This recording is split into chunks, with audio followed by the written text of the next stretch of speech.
Bom dia, pessoal. Primeiro, começar agradecendo novamente a turma toda do ECOA, da PUC-Rio, pelo convite. Foi-me dado o desafio de conectar o tema comunidade e descentralização com a história da R3, com o que a gente vem fazendo e comentar alguns casos de uso. E, assim, isso está totalmente conectado, então eu fico muito confortável em falar sobre isso. Vendo as palestras anteriores, eu tomei alguns pontos do professor Gustavo e dos demais que falaram, do Conor e do Stallone, que não é o nosso Balboa, mas assim, a história da R3 ela é muito conectada nisso, porque a R3 nasceu com o modelo de comunidade. Então, a R3, para quem não sabe, vou passar rapidamente, vou usar poucos slides, vou passar rapidamente sobre alguns deles. A R3 nasceu lá atrás, em 2014, ela foi idealizada como um consórcio de bancos, uma comunidade de bancos dentro do mercado financeiro, que queriam mutualizar, usando também as palavras que o Gustavo, meu xará, usou, mutualizar o custo dos testes com a tecnologia de blockchain. Então, naquele momento, em 2014, final de 14, começo de 15, existiam algumas tecnologias mais populares, como o próprio Bitcoin, o Ethereum e outras, e a R3 tinha o mandato dessa comunidade de bancos de executar alguns testes de casos de uso. Então a gente recebia essas demandas dos bancos e a gente, de fato, realizava esses testes e devolvia um relatório detalhado em relação ao que acontecia. E parte interessante, né? O que a gente fazia? Qual era o objetivo da R3 desde o momento zero?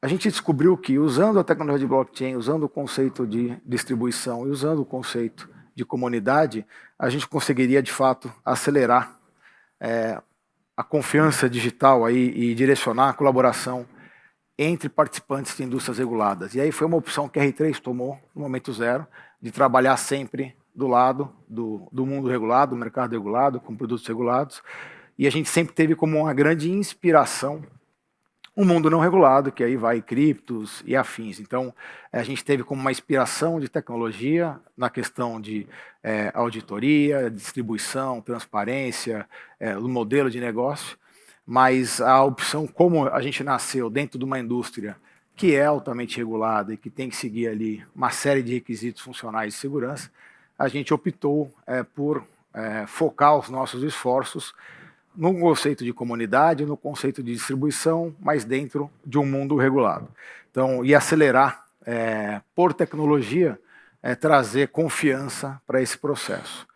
Então, passando rapidamente, eu queria trazer uma frase aí da PwC, que ele fala assim, onde é que a gente está hoje no momento? Né? A gente está hoje no momento, assim, num turning point, né? Num momento de virada, que a gente chama do desenvolvimento de uma token economia. Né? Então, a gente entende que no médio e longo prazo, boa parte do que a gente conhece hoje, dos processos, dos ativos e de tudo que a gente transaciona hoje, vai ser ou pode ser tokenizado, e a gente vai entrar no que a gente chama de uma economia de tokens, e que vai desde o mundo físico, como o Stallone acabou de comentar, e aqui a gente traz como exemplo o ouro, mas também o mundo financeiro tradicional, instrumentos financeiros, ações e outros ativos que a gente conhece no dia a dia, onde a gente vai conseguir digitalizar, tokenizar esses ativos, fazendo com que a troca, a transação entre eles seja fluida e seja nativa, dentro de um modelo de governança, aí, sem que esteja um modelo de governança centralizado, que seja um modelo descentralizado. E como que a gente vem focando os nossos esforços para tudo isso? Então a gente focou a R3 em 3 pilares: Trust Technology, que eu acabei de comentar, Connect Networks, que nada mais do que conexão de redes, criação de ecossistemas, criação de comunidades, acelerar e ajudar os consórcios que vão sendo criados, e usar o nosso expertise como sempre trabalhando com mercados regulados, usar o nosso expertise junto com os reguladores para viabilizar esses modelos de comunidades, esses modelos de consórcios diferentes. Tá? Então, citando alguns exemplos do que a gente vem fazendo, quando a gente olha para a parte de Trust Technology, a R3 hoje, ela, depois de de centenas de casos de uso que a gente desenvolveu dentro daquela plataforma de teste, para essa comunidade financeira, que cresceu muito rapidamente. A gente começou em 2015 com 9 grandes bancos globais e a gente chegou aí hoje mais de 130, 140 bancos reguladores, fora um ecossistema aí de mais de 400 participantes, considerando parceiros de tecnologia e afins. A R3 ela acabou, por conta desses feedbacks, desenvolvendo uma tecnologia proprietária de blockchain, que se chama Corda, e que foi o que me atraiu, inclusive, para a R3. Antes da R3, eu fiquei 6 anos na Microsoft, tive a liberdade, eu era o porta-voz da Microsoft na América Latina, sobre o tema blockchain, de 2015 a 2018, e o que me chamou a atenção no Corda foi que eu tinha muita liberdade em tratar com qualquer tecnologia, viajei várias vezes, conheci o pessoal, os mais envolvidos em relação a Ethereum e outras plataformas abertas e públicas, algumas das privadas, Hyperledger Fabric e outras que tinham na época.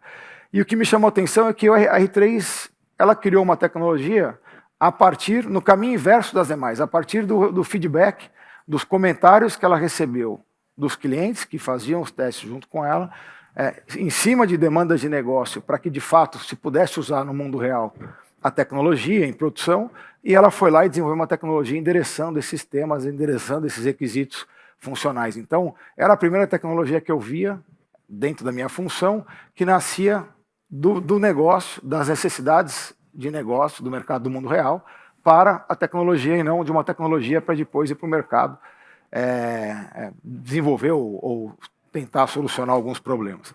Então, hoje a R3 ela tem 2 produtos principais, um que é o Corda, que é uma plataforma de blockchain proprietária, e o Conclave, que é uma plataforma de computação confidencial, não tão diretamente relacionadas, mas em vários dos casos se usa as 2 tecnologias.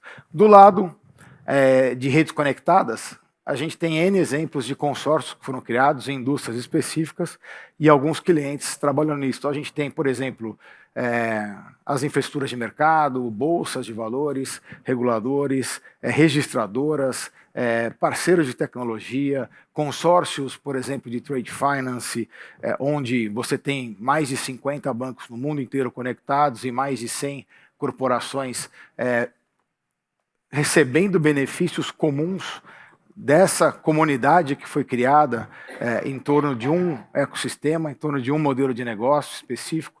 Então, assim, é o nosso DNA hoje trabalhar e ajudar os clientes também a encontrar o melhor modelo, o modelo de governança. A gente costuma falar que a parte da tecnologia é 15%, talvez 20% de uma aplicação que você vai usar em blockchain, que você vai conhecer no mercado. Os outros 80%, inclusive do tempo que se gasta, em determinar a governança, como é que isso vai funcionar, como é que essa comunidade, acho que comentaram aqui também, como é que essa comunidade vai funcionar sem que haja um colapso. Então, assim, como é que vão funcionar as regras de negócio e tudo mais. Então, isso é um pouco do nosso papel e usando todo o nosso expertise no mercado regulado, junto aos reguladores, frente a N projetos que a gente vem fazendo no mundo todo com reguladores, para aportar também uma parte regulatória, e uma confiança regulatória para esses processos. Um exemplo clássico de interação que a gente tem com os reguladores em boa parte dos países do mundo são os projetos de moeda digital emitidas por um banco central, onde a R3 participa aí, provavelmente de mais de 35%, 40% dos projetos no mundo, de alguma forma, ou em testes iniciais, ou em estudos, ou em pilotos, em alguns testes produtivos, e que a gente vem suportando aí países de forma individual, com usos domésticos, ou consórcios de países, a testar os benefícios da emissão de uma moeda digital soberana para aquele país, para o ecossistema, para as empresas, para os cidadãos, então para todo mundo ali dentro daquele universo doméstico ou daquele consórcio. Como é que está a empresa hoje? A R3 é uma grande startup de 7 anos, mais ou menos mais de 335 funcionários, escritórios em 8 países, cobertura global, 14 países de cobertura em todos os continentes e mais de 400, um ecossistema de 400 parceiros atendendo demandas diversas de indústrias diversas. Apesar da gente ter nascido na indústria financeira, a R3 ela tem projetos em produção, provavelmente em mais 5 ou 6 diferentes indústrias como telco, telecomunicações, energia, agrobusiness, comentei trade finance, seguros, saúde e assim vai. Nossa história, já falei bastante dela, então não vou repetir aqui, só um pouco da linha do tempo, de como isso aconteceu, desde 2014 até hoje, onde a gente vem exercendo esse papel de liderança em algumas indústrias, em alguns mercados. Vou passar isso aqui, eu queria trazer alguns exemplos só para vocês terem uma ideia de ecossistemas. Alguns desses projetos são ecossistemas dentro de indústrias específicas. E é isso, eu não vou me estender mais não, porque a gente vai ter um debate e eu vou dar a oportunidade de responder algumas das questões que vocês tiverem. Vou ter o maior prazer nisso. Obrigado.